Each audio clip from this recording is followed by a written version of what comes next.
Pegang yang putih. Paring. Mayatnya hilang, Jo. Kamu terlambat.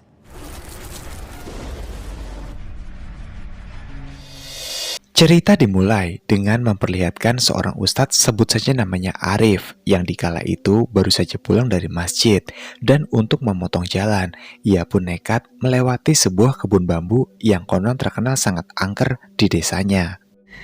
Astagfirullahaladzim.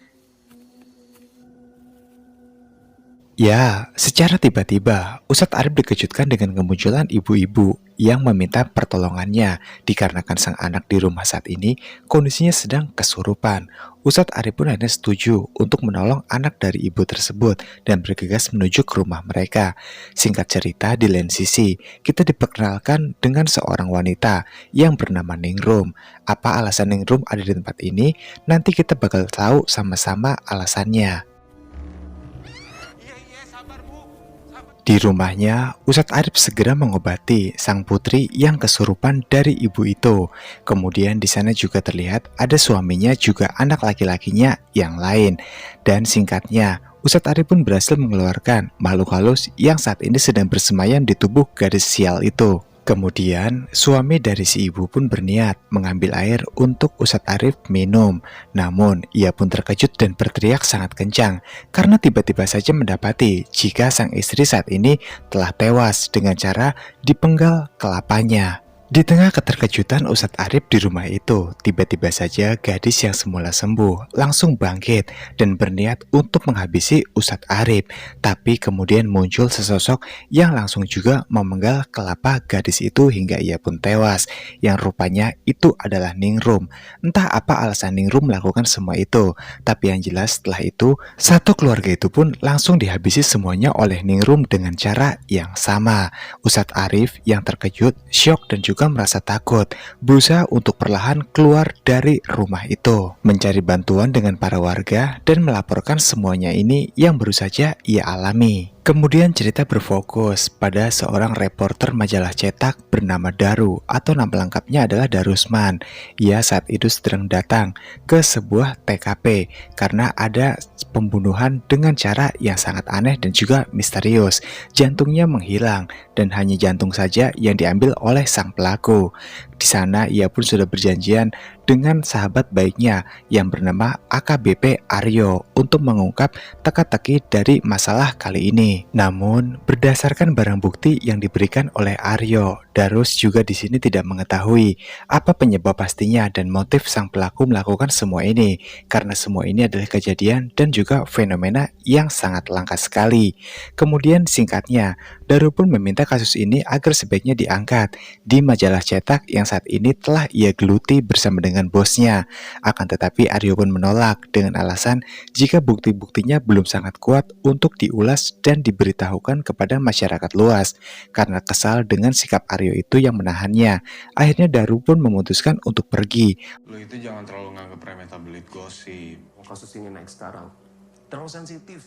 Di atas sebuah gedung, kita pun diperkenalkan dengan sang pelaku yang bernama Pak Kunjara. Dikala itu Pak Kunjara sedang membungkus jantung dari korban yang telah ia ambil sebelumnya, yang merupakan seorang pastor. Semata-mata semua itu dilakukan oleh Pak Kunjara untuk dapat kembali membangkitkan sang guru yang telah dihabisi oleh Ningrum. Sang guru yang sedang merasuki tubuh seorang gadis kecil lalu berkata pada Pak Kunjara jika semua yang ia lakukan tidak boleh meleset dan harus tepat waktu, karena semua ilmu yang diberikan oleh sang guru semuanya tidak gratis. Ada harga mahal yang harus dibayar oleh Pak Kunjara jika sampai batas waktunya telah usai dan dia belum bisa membangkitkan sang guru. Pak Kunjara menerima konsekuensi tersebut dan kini hanya tinggal beberapa jantung lagi yang ia butuhkan untuk dapat membangkitkan sang guru ke dunia ini. Sang guru juga menjelaskan pada Pak Kunjara jika nanti ada sosok Kirata yang akan menghalangi rencana mereka dalam pembangkitan sang guru. Itu artinya Pak Kunjara diharuskan untuk menghabisi sendiri sosok Kirata tersebut yang tak lain adalah Ningrum. Dan untuk lokasinya saat ini, Ningrum berada di sebuah rumah sakit jiwa. Segera Pak Kunjara pun bergerak sesuai instruksi dari sang guru. Baik, Eyang Guru. Ananda tidak akan gagal kali ini. Di rumah sakit jiwa, kita diperkenalkan pada seorang petugas yang ada di sana bernama Simon yang sedang memarahi seorang penghuni rumah sakit jiwa karena sering berhalusinasi. Ia berkata jika ada seorang wanita yang kerap ingin menghabisi nyawanya, tapi Simon menganggap jika pria ini adalah pria gila yang seringkali berhalusinasi. Lalu Simon pun menemui atasannya atau seniornya di ruangannya, yaitu Rohmat. Ia lalu berkata pada Rohmat, apakah sosok yang mengganggu pria tadi adalah wanita yang beberapa minggu lalu telah mereka berdua perkoasa dan arwahnya saat ini bergentayangan di rumah sakit jiwa tersebut. Mendengar jawaban dari Simon, Rohmat pun tentunya sangat marah dan juga sangat murka, hingga gelas kopi yang dipegang oleh Simon yang hendak ia minum tumpah ke bajunya. Simon bergegas membersihkan gelas kopi itu di toilet. Di bangsal rumah sakit yang lainnya, Pak Kunjara telah tiba di sana. Ia kemudian merapalkan mantra Jawa kuno untuk membangkitkan kembali arwah penasaran yang energinya sangat kuat di tempat itu, yang ternyata itu adalah gadis yang telah diperkoasa bersama dengan Rohmat dan juga Simon.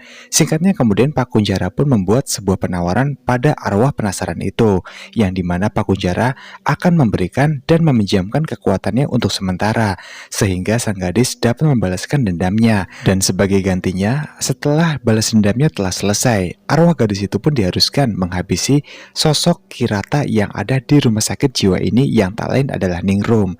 Arwah gadis itu pun akhirnya setuju. Kang wis ngelak getih. Pergi. Kemudian setelah mendapatkan kekuatan besar dari Pak Kunjara, arwah penasaran gadis ini pun langsung membuat perhitungan kepada Simon yang telah memperkuasanya semasa hidup dulu, hingga akhirnya sang gadis pun memutuskan untuk menggantung dirinya dan mengakhiri hidupnya di rumah sakit jiwa ini. Keesokan harinya, Daru datang ke rumah sakit jiwa itu untuk menginterogasi dan mewawancarai seorang Ningrum. Ya, di sini dia juga sedikit bingung dikarenakan Ningrum adalah orang gila. Bagaimana caranya orang gila ia wawancarai? Tapi dikarenakan ini adalah sebuah tugas yang harus ia jalankan dari atasannya, Daru tidak memiliki pilihan lagi untuk menolak. Di sana ia pun diantarkan oleh seorang dokter yang bernama Dr. Markum. Dr. Markum adalah dokter yang bertugas di sana dan penanggung jawab di rumah sakit jiwa tersebut.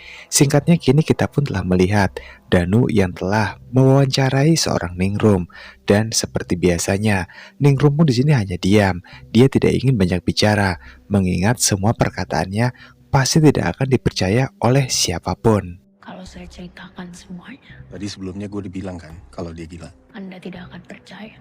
Di sini, kejanggalan pun lalu terjadi. Ningrum yang semula tenang dan hanya diam, tiba-tiba saja ia merontak dan berteriak, berkata sangat keras, jika kalian semua pasti akan mati jika aku tidak lepaskan. Sontak Daru pun menjadi sangat bingung dengan sikap Ningrum yang tiba-tiba saja menjadi sangat agresif seperti ini. Ia memutuskan untuk pergi dan menjauh, sementara Ningrum yang dibawa kembali ke kamarnya. Kepada Daru, Ningrum berpesan agar ia mau untuk membantunya menemukan pusakanya yang kini hilang entah kemana. Kemudian, untuk mendapatkan informasi yang ia cari, Daru menemui Ustadz Arif, tapi sang Ustadz pun berkata jika ia tidak ingin bercerita di tempat ini.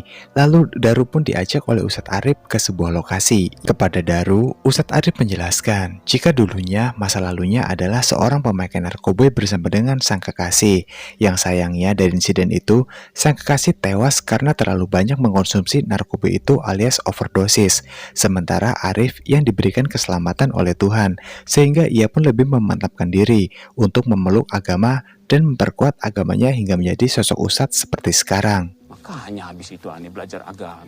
Aneh sempat kecanduan puto. Tapi anehnya, setibanya di lokasi tersebut, tiba-tiba saja ingatan dari Ustadz Arif seakan melemah. Ia tidak bisa mengingat jelas lagi tentang kejadian di malam itu, yang rupanya itu adalah sebuah kekuatan besar yang telah memang sengaja diciptakan oleh Pak Kunjara agar Ustadz Arif tidak membocorkan semua yang terjadi di malam itu. Dikarenakan Ustadz Arif adalah satu-satunya saksi yang mengetahui di manakah Pak Kunjara menyimpan pusaka Ningrum, dan jika pusaka itu kembali lagi ke tangan Ningrum, maka semua yang telah ia kerjakan selama ini akan menjadi sia-sia. Kemudian Daru menerima telepon dari Aryo. Aryo berkata jika ia harus menuju ke sebuah rumah sakit yang telah ditentukan sebelumnya.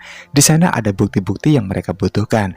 Daru segera berpamitan kepada Ustadz Arif untuk segera pergi, dan ia pun pergi terlebih dahulu. Sementara setelah itu barulah kejadian-kejadian aneh pun terjadi pada Ustadz Arif, hingga ia pun tewas. Astagfirullahaladzim. Ningrum bukan urusanmu. Aku gak ada artinya. Dikarenakan sudah merasakan semua kejadian-kejadian aneh, Daru pun akhirnya percaya kepada Ningrum. Ia menemui Ningrum lagi di rumah sakit jiwa. Barulah di sana Ningrum mengatakan hal yang sebenarnya. Jika kisah Ningrum berawal dari seorang pemuda yang menggunakan pusaka keluarga untuk melakukan balas dendam. Hal itu pun membuat si pemilik pusaka menjadi murka dan mengutuknya menjadi pusaka untuk memerangi kejahatan yang ada di muka bumi ini. Setelah ribuan tahun lamanya saling berperang, pada akhirnya kelompok Ningrum berhasil mengalahkan guru mereka. Akan tetapi ada satu murid yang bernama Pakunjara yang memiliki ilmu kesatria iblis untuk kembali membangkitkan sang guru yang telah tewas. Dan jika gurunya kembali bangkit, maka dunia ini tidak dalam keadaan baik-baik saja.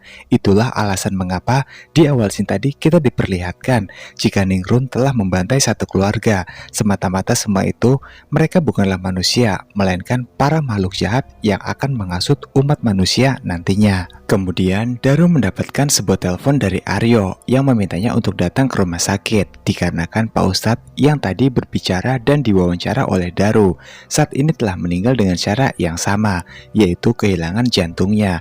Daru segera bergegas menuju ke sana. Di rumah sakit tersebut, Pakunjara rupanya sudah ada di sana. Langsung ia merapalkan beberapa mantra yang entah apa artinya. Tapi pastinya semua ini ada hubungannya dengan kaitan atas kematian orang-orang yang tidak ada jantungnya tersebut. Sementara di kamar jenazah, Daru sudah berada di sana. Ia memperhatikan salah satu orang jenazah yang telah dihabisi oleh Ningrum di awal scene tadi. Kemudian dalam perut orang tersebut, ia melihat sebuah benda aneh. Daru segera menarik dan mengeluarkan benda itu, yang rupanya itu adalah pusaka yang dimaksud oleh Ningrum sebelumnya. Daru segera menyimpannya tanpa sepengetahuan dari Aryo. Singkatnya kemudian Aryo pun lalu datang dengan membawa jenazah Pak Ustadz. Akan tetapi tiba-tiba saja Itu tadi posisinya gitu. Mayatnya hilang, yuk. sewaktu mereka berdua sedang mengobrol di kamar mayat, tiba-tiba lampu pun mati begitu saja. Dan Daru pun sadar jika ada satu mayat yang hilang. Kemudian mayat itu pun semuanya bangkit, mencoba untuk menghabisi Aryo dan juga Daru. Mereka berdua tentunya berjuang sekuat tenaga, walaupun hanya berdua dan diiringi dengan rasa takut yang sangat hebat. Tapi Daru juga Aryo tidak menyerah, hingga pada akhirnya karena tidak ada jalan lain lagi, Aryo menahan semua mayat-mayat yang bangkit. Sementara Daru dimintanya untuk keluar dan mengunci pintu dari luar sekuat mungkin. Tujuannya supaya mayat-mayat ini tidak keluar dan menyakiti orang lain. Walau pada akhirnya Aryo pun tewas, dihabisi oleh semua mayat yang bangkit secara bersamaan tersebut. Sementara di rumah sakit jiwa, arwah wanita menampakkan wujudnya. Tentunya hal itu membuat semua orang menjadi sangat panik dan juga ketakutan. Ningrum kemudian dikeluarkan dari selnya untuk diselamatkan. Tapi Ningrum meminta semua orang untuk mencari jalan lain dapat keluar dari tempat ini. Sementara dia yang akan menghadapi sosok makhluk tersebut. Di sisi lain, Pakunjara telah mendapatkan seorang wanita yang saat ini sedang hamil besar oleh perbuatan dari Simon dan juga Romat sebelumnya. Hingga Pakunjara pun membawa wanita itu untuk kembali membangkitkan gurunya dari dalam perut wanita itu. Sementara Ningrum yang nampak kewalahan menghadapi arwah wanita iblis, mengingat kondisi tubuh Ningrum saat ini penuh dengan luka akibat pertarungannya sebelumnya. Untungnya di waktu yang tepat, Daru pun datang dan langsung melemparkan pusaka miliknya. Hingga pada akhirnya, arwah wanita itu pun berhasil dipenggal kelapanya oleh Ningrum. Di bangsal yang berbeda, Pakunjara saat ini sedang melakukan sebuah ritual untuk dapat membangkitkan kembali gurunya dengan media 7 jantung yang telah ia berhasil kumpulkan sebelumnya. Sesampainya Ningrum di sana, sayangnya ritual itu pun telah selesai dan sang guru pun dapat dibangkitkan kembali oleh Pakunjara. Tapi Ningrum belum menyerah sampai di sini. Segera Pakunjara meminjam seluruh kekuatan dari para iblis yang ada di alam semesta ini, sehingga wujudnya pun jadi berubah seperti ini. Kekuatanmu, Nadiana. Lalu ada cara untuk menghentikannya. Dan dikarenakan Ningrum memiliki tekad yang sangat teguh untuk menghabisi Pak Kunjara dan juga sang guru yang akan dibangkitkan, ia pun berhasil menghabisi keduanya. Ningrum berhasil mencapik-capik tubuh sang guru yang baru saja keluar dari dalam perut sang wanita, dan juga Pak Kunjara yang ia habisi dengan cara yang tidak wajar. Film pun pada akhirnya selesai. Kemana Pak Kunjara?